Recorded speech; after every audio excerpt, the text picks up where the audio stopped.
Hello, everyone. Welcome back to episode number 25 of Artful Mind. Today, we will be talking about something very important that is women health. And I'm truly honored to be joined by Dr. Nandita Datta, a renowned gynecologist at Guwahati Medical College Hospital. I welcome you, Dr. Nandita. Thank you so much for joining me today.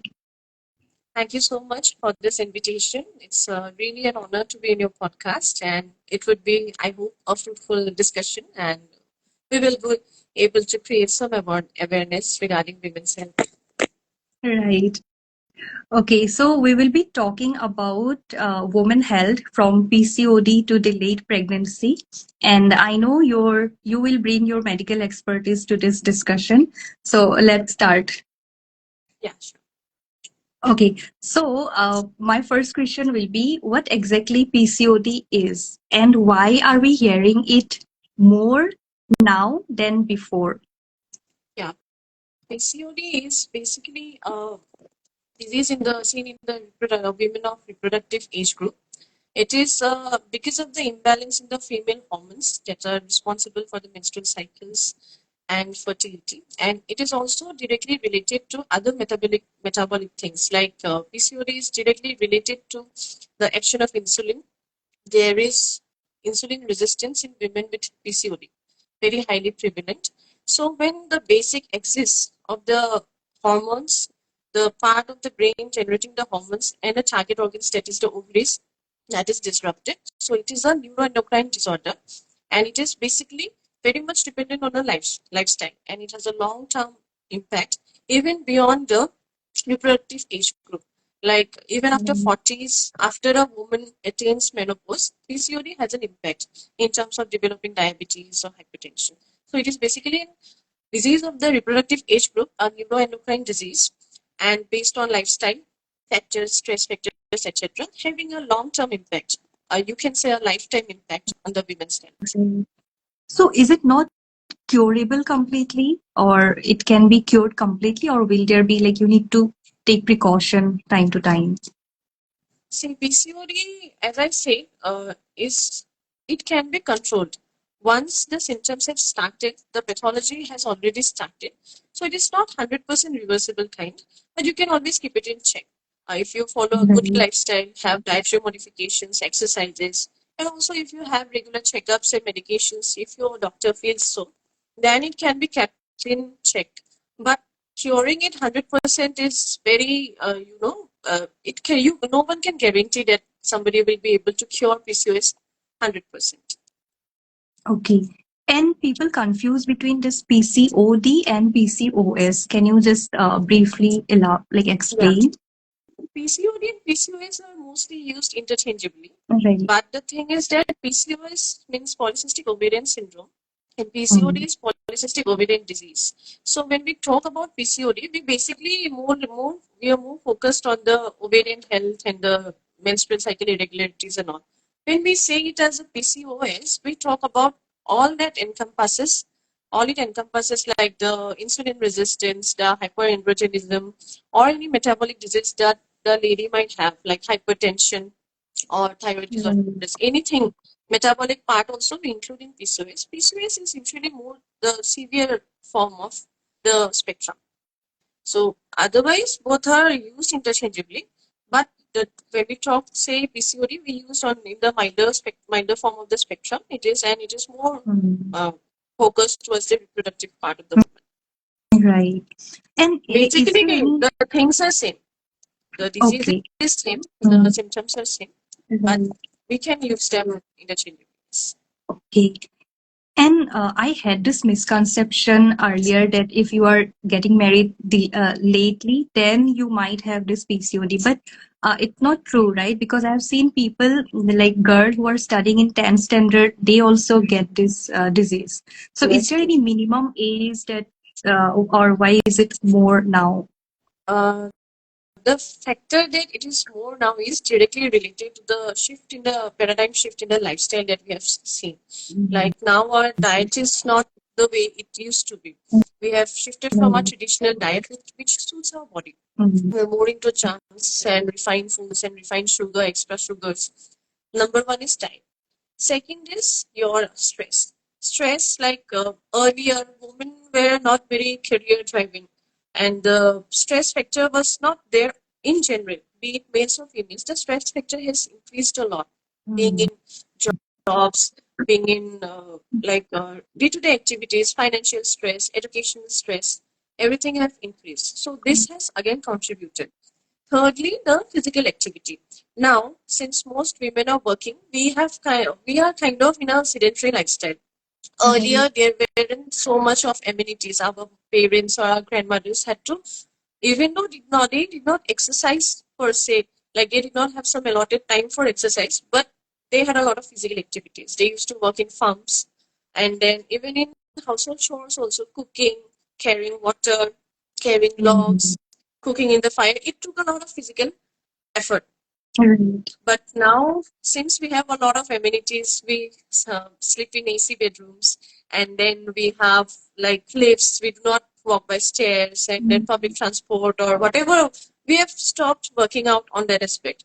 So, being a sedentary, like living a sedentary lifestyle has increased the incidence of PCOS a lot. So that is another thing. And the last thing is the increase in the neuroendocrine, like endocrine disruptive chemicals that we say, EDCs. Endocrine disruptive chemicals are mostly found in BPAs, then our cosmetics, and then plastic containers that we have. We all of us mostly we drink from plastic water bottles. We warm up food in plastic containers. Then we order Zomato and Swiggy. Those even come in plastic containers. So they release EDCs, endocrine disruptive chemicals. So these are very highly potent things, microplastics and all, which have affected women's health a lot. So these are the factors: nutrition, stress, physical activity, and EDCs. They have contributed, and kind of PCOD is now the eighth common major disease in the women's health worldwide, and it is kind of a pandemic.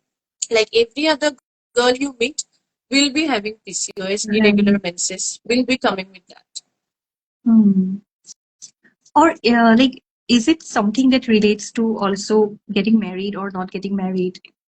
No, PCOS is not related with age. It will basically occur in a reproductive age group, and it also doesn't have a particular age that it will occur in this point of time only. Suppose the lady was very much physically fit. Maybe during school she was an athlete or she went to sports. She had a very good lifestyle, so she might not develop PCOS then. Then she got a job, became a sedentary person. She might develop then. It's not directly related with age. It yes, she will develop within her period of reproductive age group, but it's not that delayed marriage or early marriage will have an impact on PCOS. Okay.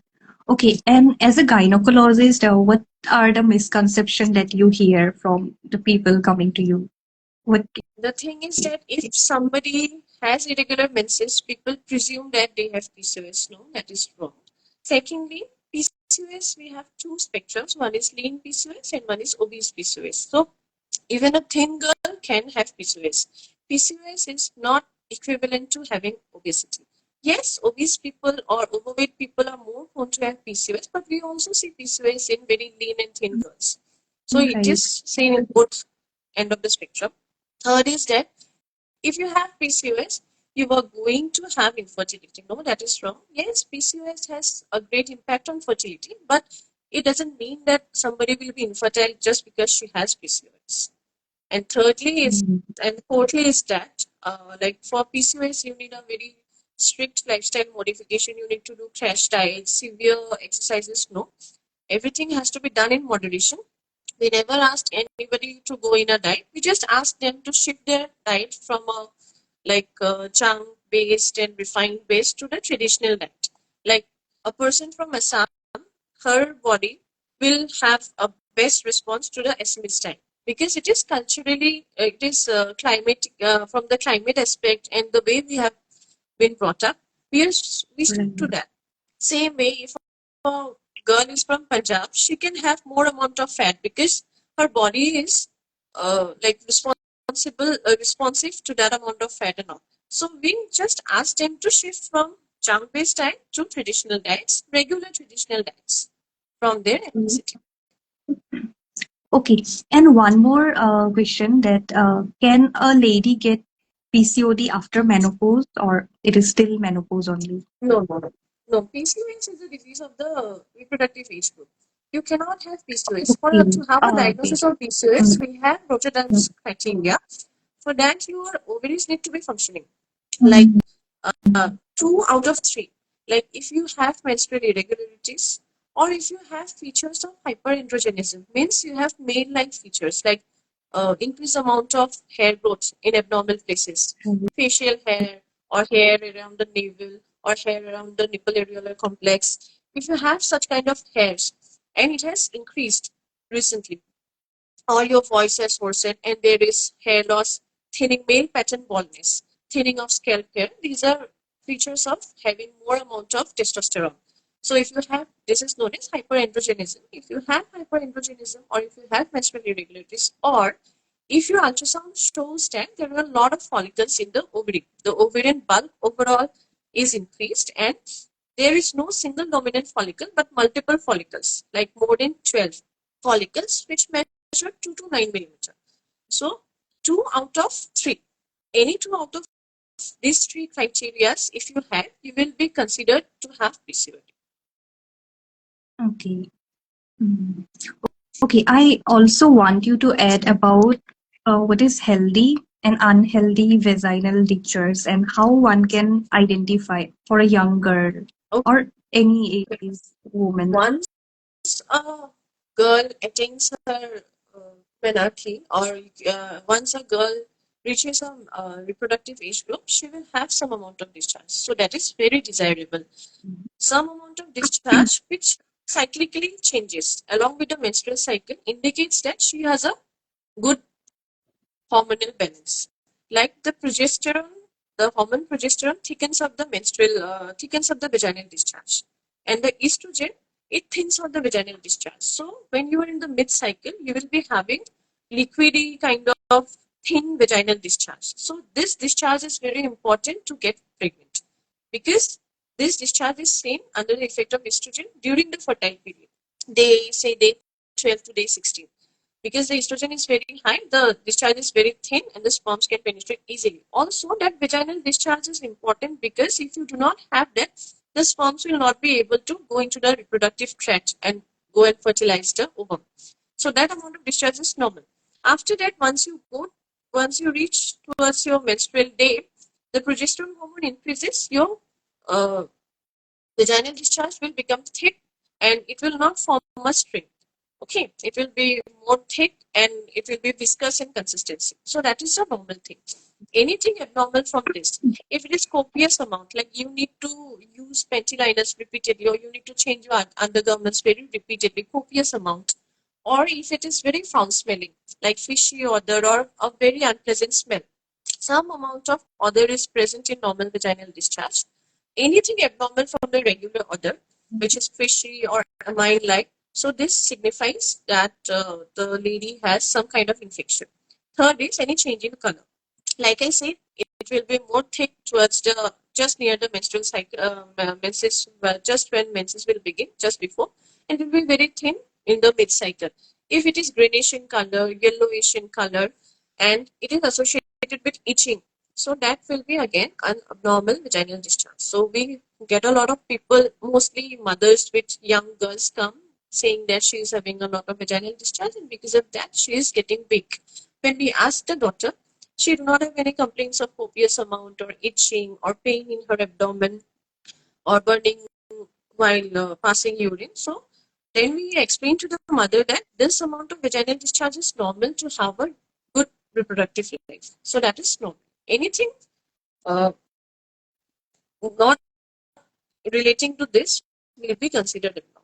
So that is very important. And the thing is that abnormal vaginal discharge is a sign of infection, which is mostly because of sexually transmitted infections, and these need treatment of both the lady and her partner. And it is very also very important from the public health point of view because these are contagious diseases. They spread through sexual contact. Okay. Also, one more question like, The visible changes or the symptom for PCOD is mostly hair growth, hair fall, right? So, but Yes. sometimes people think that okay, because of changing weather or changing place might cause death. So, how will you detect whether it is that normal hormonal change or normal issues or like PCOD early symptoms? See, PCOD is from one symptom you cannot diagnose PCOD. Like I said, like the criteria also have to be fulfilled. Like if you have irregular menses or if you have high testosterone levels, altered FSH and LH, that is follicle stimulating hormone and luteinizing hormone, that ratio should be less than 1. If it is more than 2:1 or more than 3:1, or if you have a lot of cysts in your ovaries, multiple follicles in your ovaries, either 2 out of 3, only one factor like which is causing hair thinning will not be considered as PCOS. Along with that, you will have to have other symptoms or other laboratory findings. Also, if the hair thinning is because of PCOS, that is because of high testosterone in your body. So that will Alright. also cause other features like increased hair growth in the chin area, in the chest area, or around the navel area, and also you will be having acne. All these things will happen together. One particular thing won't happen. No, what I ask is that you said about after seeing a doctor, right? That the doctor will do Yes. the test and all. But when a girl should consider that it's time to go see a doctor, because there will not be physical pain. For some girl, I heard that there is pain during periods, but for other people, there is nothing, no sign. So how Yes. when Since they should decide that okay, there might be some hormonal problem and they should see a doctor? Because most of the time yes, we often overlook the problem that we are facing, right? the symptoms of PCOS would be first would be menstrual irregularities. Most ladies or most girls come with the complaint that I am having very irregular menses. Usually my menses, I do not know when it will come. It comes at 1.5 months, 2 months, 3 months. Sometimes I do not bleed for 3-4 months at a stretch. After that, Right. sometimes I bleed very heavily. Or the second complaint is that when I bleed, I have very like abnormal kind of bleeding, blackish, little bit of bleeding, and I do not bleed properly. So these are the menstrual irregularities you will have. A girl will have. Whenever she notices that anything which is abnormal since from her regular menstrual cycle, since the time she had attained menarche, every girl has a set cycle, like these many days, this duration, and this amount of bleeding. So anything abnormal, anything not matching to that set of cycle will be considered an abnormal mens. Secondly, if you have sudden weight gain, that is one point. Thirdly, if you have, like I said, hyperandrogenic features like scalp hair thinning, hair growth, and then acne, along with irregular menses, that is the third point. Number four is that PCOS is highly related with insulin resistance. So the blood sugar is not very optimum in these women. So there will be dark patches. If you notice newly occurring dark patches in your nape of the neck, in your neck area, or in your axilla, armpit area, if it becomes suddenly very dark, leathery kind of thick skin, and also you are developing skin tags, new onset. So these are signs of insulin resistance. If these are accompanied with irregular menses, then you should always consult your doctor. And these are signs of uh, polycystic ovarian syndrome. Also, women who are trying to get pregnant but are not being able to do so, women with infertility, inability to conceive, should always consult their doctor because she might be a case of PCOS. Okay. And what kind of lifestyle and dietary changes do you recommend Like I for said, someone? Yeah. yes, like I said, nutrition is very important. You should have a balanced diet. You cut down on saturated fats. You cut down on refined foods, refined sugar, extra sugar, and you try to shift to your like traditional meal, which is very healthy. Number one, you should have optimum amount of fiber and micronutrients in your food, and also antioxidants. Number two is your sleep cycle. Your sleep cycle is very important because hormones have particular timing of secretion. All hormones like serum prolactin is very high in the midnight. Likewise, all hormones have related to a circadian rhythm. Circadian rhythm is our sleep-wake cycle. So if you sleep at a particular time and try to wake up at a particular time, which is adjunct to your biological clock, that will again balance out your hormones. So sleep is very important. Number three is stress. So stress management is very important. That will be again tailored person to person. It has to be tailored. So you have to keep the stress level as low as you can. So these three are the lifestyle modifications. Third is exercise. You should have regular brisk exercise at least 45 minutes, at least 5 out of 7 days a week. So that is mandatory. Now, most people say our parents did not have, our mothers, our grandmothers did not have PCOS. Like I say, they had a lot of physical activities, which we do not. We do not have. So we need to have some amount of physical exercise. So it's better to have 40 to 45 minutes of physical exercise, not just walking around or loitering around. Many people say, no, no, I go for evening walk, I go for morning walk. No. When you do exercise, your heartbeat has to increase at least 10% of the baseline. Like you do yoga or you do aerobics or you do cardio, wherein your heartbeat increases, you sweat some amount, you have some sweating, and you feel that burn, you know. So that is considered an exercise. So number two is exercise. Number three is you maintain a good sexual like being you should have a good sexual healthy sexual life.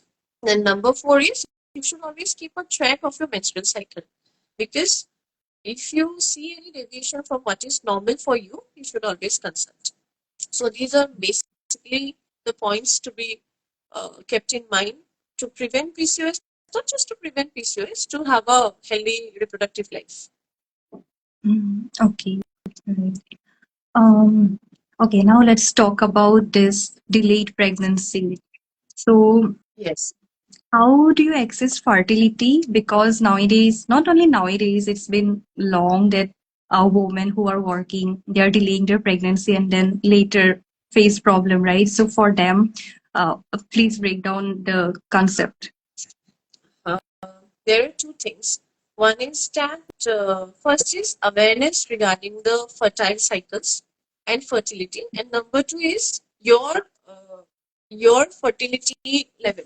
Like I say, there are many couples who are very modern and very educated, but they do not have a very fair idea regarding the fertile cycle. So even though are married, most there are many couples wherein the husband and wife stay separately because of jobs and academic things and whatever.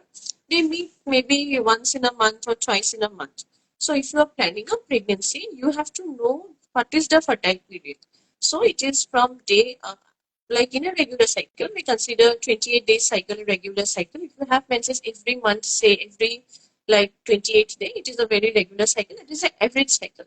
So in an average cycle, the day when ovulation happens, you can get pregnant only on that day because the egg stays live only for 24 hours and the sperm stay alive for 72 hours. So if you have sexual contact within 72 hours of your ovulation, only then you will get pregnant. So your ovulation is on the day 14th of a 28-day cycle. When we sum it up, we say from day 12 to day 16. We have to give a range because not everybody's cycle is 28 days. So day 12 to day 16 is the fertile period. So you need to have sexual contact during that period. So we get a lot of couples who say we have sexual contact every month, but we are not getting pregnant. And then when we ask when do you have the contact, it just does not match with the fertile period of the lady. So that is one awareness regarding the fertile period.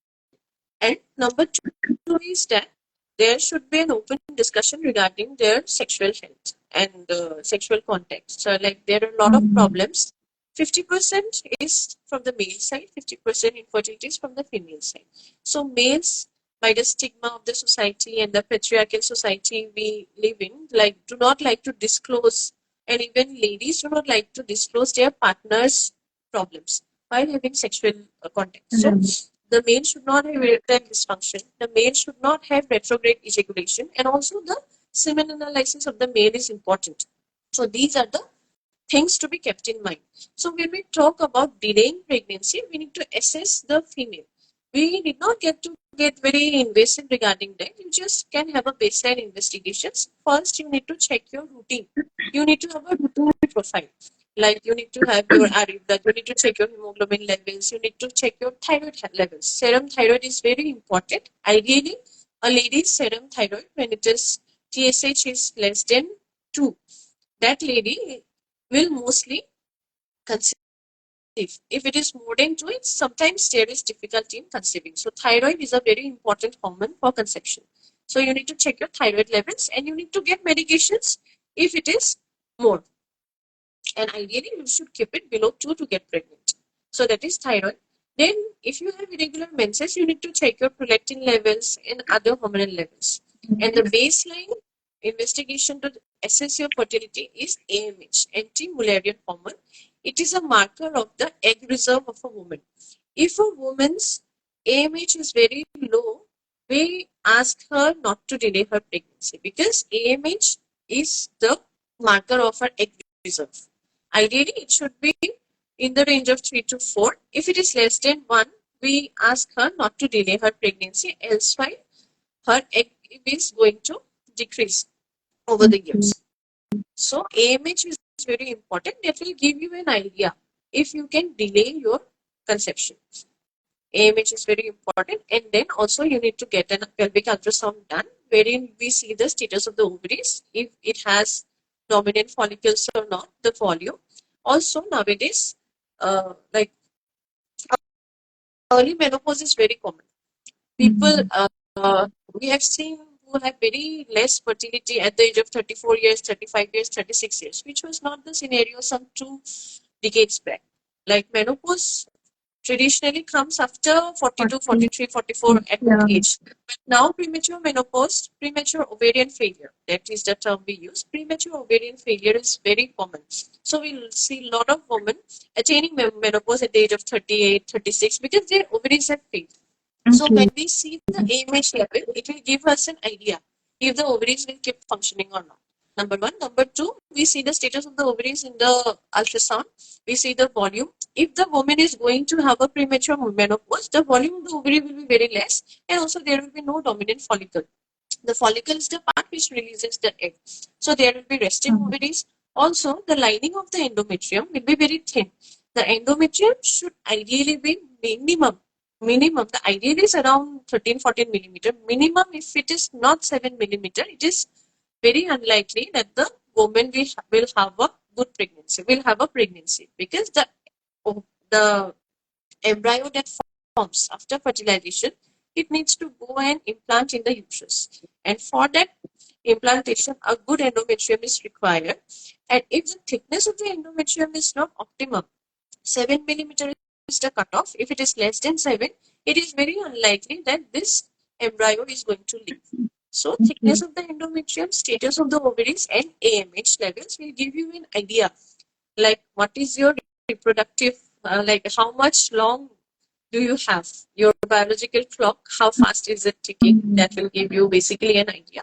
But these are the baseline investigations. But if you're trying to conceive and not being able to conceive, then you need to get more tests done. Like we get HSCs, transvaginal ultrasounds, entire hormone profile, also the husband semen analysis, and other tests. Sometimes even we do diagnostic laparoscopies to check for the status of the tubes, adhesion. Sometimes we do operations also to improve the fertility. So these are later on. If you plan pregnancy and you are not being able to conceive, these will come later on. But baseline to assess your fertility, you need to do an AMH and an ultrasound. Right. Also, you can check your FSH levels. If you feel that if you have family histories of premature ovarian failures, then you need to check your FSH. If your FSH is more than 40 at any point of time, it suggests menopause. At any point, if your FSH is more than 40, it will, no matter what you do, even if you want a child, you will have to have donor eggs then. It's sad to say, you will not have an egg by the time your FSH reaches 40. Right. Okay. I think we have covered almost the main points we have covered. So do you want to add something extra? Yeah, I would like to say, along with this, I would like to shed light on safe sexual practices because now, like the society, along with lifestyle and all, other things have also come, like promiscuity is Mhm. a bit more, and then like living in have started. Most people before marriage, many people prefer to have some time they live in together. So medical abortions. Abortions are very safe, like sexual practices. Like you should always follow some amount of contraception. If you do not want a pregnancy, you should always adopt contraception because if you do not take contraception, number one, you might get pregnant and then you will try to abort. So abortion is not a very healthy option. Unless Right. indicated, we do not advise anybody to get abortion because it has long-term implications, infections, secondary infertilities, bleedings, perforations, and Mhm. many morbid conditions. So these are the complications of not adopting contraception. Number two, if you are very promiscuous, if you have multiple sexual partners, it is always advisable to have barrier method of contraception, so that you do not acquire any kind of sexually transmitted infections, including HIV. So these two are very important uh, things where girls should keep in mind. Contraception, even after getting married or having a child, contraception should always be adopted so that you do not end up in having multiple abortions or infections.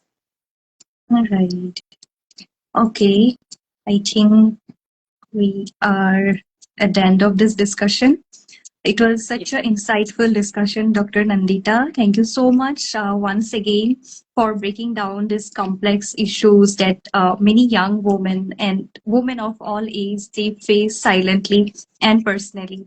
And I believe this episode will help a lot of people with clarity. And to all our listeners, not only ladies, but also the gentlemen coming this far, we know that the health of your woman in your life, your mother, sister, your wife, or girlfriend it matters. And if this episode helped you, I would like you to share with someone who might benefit. And thank you, Dr. Nandita, once again. Thank you Thank you so so much. much. It was a very lovely discussion, and I'm happy I could shed some light on this topic. And we are working tirelessly to bring about an awareness regarding female health, Right. and which is very, unfortunately, in our country, female health is kept as a second priority.